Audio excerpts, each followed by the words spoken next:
नमस्कार दोस्तों। एक बार की बात है कि भगवान भोलेनाथ और माता पार्वती हिमालय की ऊंची पहाड़ियों के चोटी पर बैठे हुए थे। लेकिन माता पार्वती के मन में अचानक एक प्रश्न उठने लगता है और वह प्रश्न बार बार उनको बेचैन करने लगता है। अक्सर माता पार्वती भोलेनाथ से कुछ न कुछ तो पूछती ही रहती है और ठीक इस बार भी माता पार्वती के मन में एक प्रश्न बहुत ही बेचैन करने लगता है। माता पार्वती ने भोलेनाथ से कहा, हे महादेव, हे प्रभु, आप तो सब कुछ जानने वाले हैं, लेकिन मेरे मन में एक प्रश्न बहुत ही बेचैन कर रहा है। कृपया आप उसका उत्तर दें। महादेव ने कहा, हे देवी, आखिर ऐसा कौन सा प्रश्न है जो आपके मन को बेचैन कर रहा है?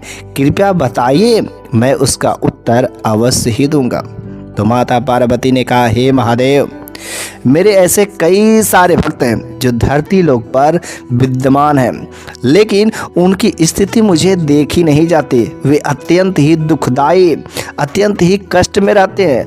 अगर वे लोग चाहें कि रातों रात जो है अपना भाग चमकाना चाहते, तो आखिर ऐसा क्या कोई तरीका नहीं है कि उसका, किसी भी भक्त का, किसी भी व्यक्ति का भाग जो है रातों रात चमक सकता है?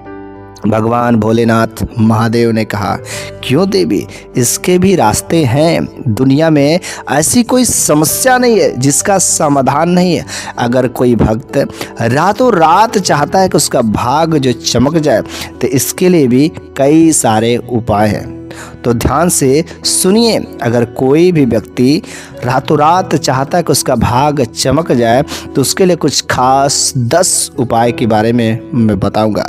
अगर उन 10 नियमों को सही तरीके से वह व्यक्ति करना शुरू कर देता है, तो उसी दिन से उसका भाग जो है चमकना शुरू हो जाता है। तो हे देवी, ध्यान से सुनिएगा तथा अपने उस भक्त को किसी न किसी संदेश के माध्यम से, किसी न किसी तरह से उसको भी यह जो है अवश्य ही बता दीजिएगा, ताकि वह आपका जो भक्त है उसका भी किस्मत अवश्य ही चमक जाएगा।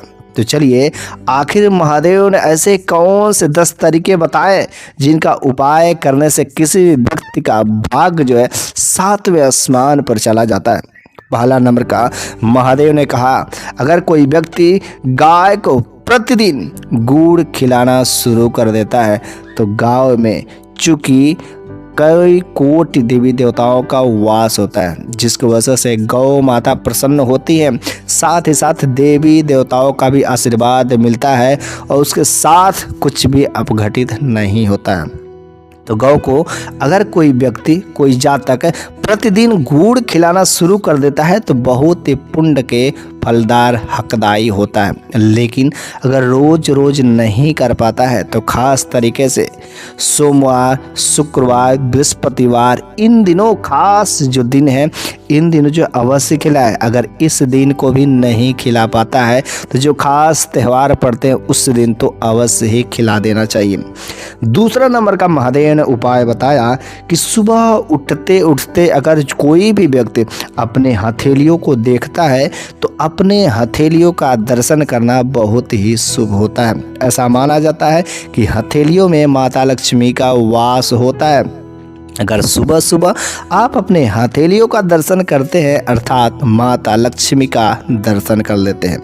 महादेव ने तीसरा नंबर का जो उपाय बताया कि अगर आप खरीदारी करना चाहते हैं, तो खरीदारी करने के लिए कोई भी वस्तु जैसे जूते, चप्पल, कुछ भी यदि आप खरीदना चाहते हैं, तो शुक्रवार के दिन अगर आप जूते, चप्पल या कोई मार्केटिंग का काम करते हैं, तो बहुत ही फलदायी होता है। अगला नंबर का, चौथा नंबर का महादेव ने जो उपाय, अगर कोई व्यक्ति रात के समय सोने से पहले अपने कमरे में अगर कपूर जला करके सोता है, तो भी बहुत अच्छा परिणाम मिलता है। कपूर जलाने से उसके कमरे में कभी कोई नकारात्मक शक्ति नहीं प्रवेश कर सकती। महादेव ने 5वां नंबर का उपाय बताया। उन्होंने कहा कि अगर कोई भी व्यक्ति तुलसी में प्रतिदिन जो है शाम के समय में अगर घी का दीपक जलाता है, तो माता तुलसी के, अर्थात माता लक्ष्मी के विशेष कृपा के पात्र बनता है। साथ ही साथ अगला नंबर का छठा नंबर का जो उन्होंने उपाय बताया कि अगर जिस भी व्यक्ति के घर में जो पूजा घर होता है उस पूजा घर में शंख का रहना अति आवश्यक होता है। सातवां नंबर का दक्षिण दिशा में अगर कोई भी व्यक्ति कोई भी जातक अपना सिर करके यदि सोता है तो दक्षिण दिशा अति उत्तम दिशा सोने के लिए माना जाता है। इसलिए अगर कोई भी व्यक्ति दक्षिण दिशा में या पूर्व दिशा में सिर करके सोता है तो बहुत ही अच्छा परिणाम उसके जीवन में पड़ता है। साथ ही साथ महादेव ने आठवां नंबर का जो उपाय बताया, हर सुबह जो है भगवान की पूजा पाठ अवश्य ही करना चाहिए। जो भी आपके घर के इष्ट देवी देवता होते हैं ब्रह्म मुहूर्त में स्नान ध्यान करने के बाद भगवान को भोग लगा करके अपने इष्ट देव की पूजा आरती आराधना करते हैं तो आपके घर के जो देवी देवता होते हैं, जो पूर्वज रहते हैं, वे सभी लोग प्रसन्न होते हैं और आपके जो जीवन में जो चल रही समस्या है उन सभी समस्याओं से मुक्ति दिलाने के लिए मार्गदर्शन करते हैं। 9वां नंबर का उपाय, सोने से पहले हमारे घर की जितनी भी महिलाएं होती हैं, कुछ ऐसी भी महिलाएं होती हैं कि जो बहुत ही आलसी होती हैं, लेकिन हमारे इस सनातन धर्म में महिलाओं को घर की लक्ष्मी कहा जाता है, क्योंकि ऐसा भी कहा जाता है अगर महिलाएं चाहे तो घर को स्वर्ग बना सकती है और घर को नरक, इसलिए महिलाओं को घर की लक्ष्मी का दर्जा दिया गया। लेकिन महिलाएं भी कुछ ऐसी गलतियां कर ही देती हैं। लेकिन सोने से पहले अगर गृहिणी महिलाएं अपने घर के किचन जो होता है, किचन में किसी प्रकार का कोई जूठा बर्तन नहीं दिखाई देना चाहिए। अगर किचन साफ करके रात्रि के समय में सोती है तो इस काम को करने से उनके घर की जो लक्ष्मी होती है, उनके घर की जो अन्नपूर्णा देवी होती है, अति प्रसन्न होती है और उनके घर में हमेशा अस्थायी वास करती हैं। अतः सोने से पहले रसोई घर को अवश्य ही साफ सुथरा कर देना चाहिए, कोई जूठा बर्तन नहीं रहना चाहिए। 10वां नंबर का जो आखिरी उपाय बताया, उन्होंने कहा कि यदि व्यक्ति रातों रात जो है अपना किस्मत को चमकाना चाहता है तो सबसे ज़रूरी है उसके जीवन में धन धान सुख समृद्धि का होना।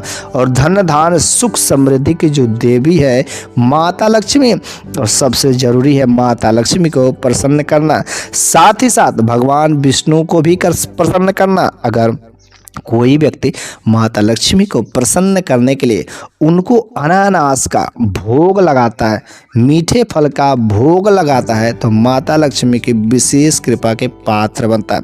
फलों में सबसे प्रिय फल अनानास, जिस पर जो माता लक्ष्मी अति प्रसन्न होती है। इसलिए जो भी व्यक्ति इन जो है 10 उपायों को सही तरीके से सही समय पर यदि करता है, किसी कारणवश 1-2 दिन नहीं कर पाता है, लेकिन अगर कोई भी व्यक्ति नियमित रूप से इन 10 काम को करता है तो उसका भाग्य चमकने में समय नहीं लगेगा। उसके जो जीवन में चल रही है दरिद्रता है, पैसों की तंगी है, कर्ज से डूबे हुए हैं, संतान सुख नहीं पाना चाहते, दैवी शक्तियाँ जो साथ नहीं दे रहे, ऐसे अनेक प्रकार के उनके जीवन में जो चल रही समस्याएं हैं, भाग्य जो उनका साथ नहीं दे रहा है, काम नहीं हो रहा है, नौकरी नहीं लग रहे, इन सब प्रकार के समस्याओं से अवश्य ही निदान मिल जाएगा। बस अगर सच्चे दिल से भगवान की सच्ची भक्ति भाव करता है तथा इन 10 काम को करता है, 100% उसका भाग्य चमकने से कोई नहीं रोक सकता है, क्योंकि साक्षात सभी देवी देवताओं का आशीर्वाद उनके साथ में होता है। तो इस तरीके से महादेव ने देवी के प्रश्नों का उत्तर बड़े ही आसानी से सरल भाषा में बताया। तब जाकर के देवी ने अर्थात माता पार्वती ने एक जो है बूढ़ी माँ का रूप पकड़ करके जाकर के उस भक्त को ये सब बताती है। फिर उस भक्त ने उन सब कार्यों को करना शुरू कर दिया और देखते ही देखते कुछ ही दिनों में उस भक्त के भाग आखिर चमक ही गए। तो अगर आप भी चाहते हैं, अगर अपना भाग को चमकाना चाहते तो आज से ही इन 10 कामों को करना शुरू कर दीजिए, इन पर अमल करना शुरू कर दीजिए, क्योंकि आपका जीवन भी अब भाग उदय होने से कोई नहीं रोक सकता है।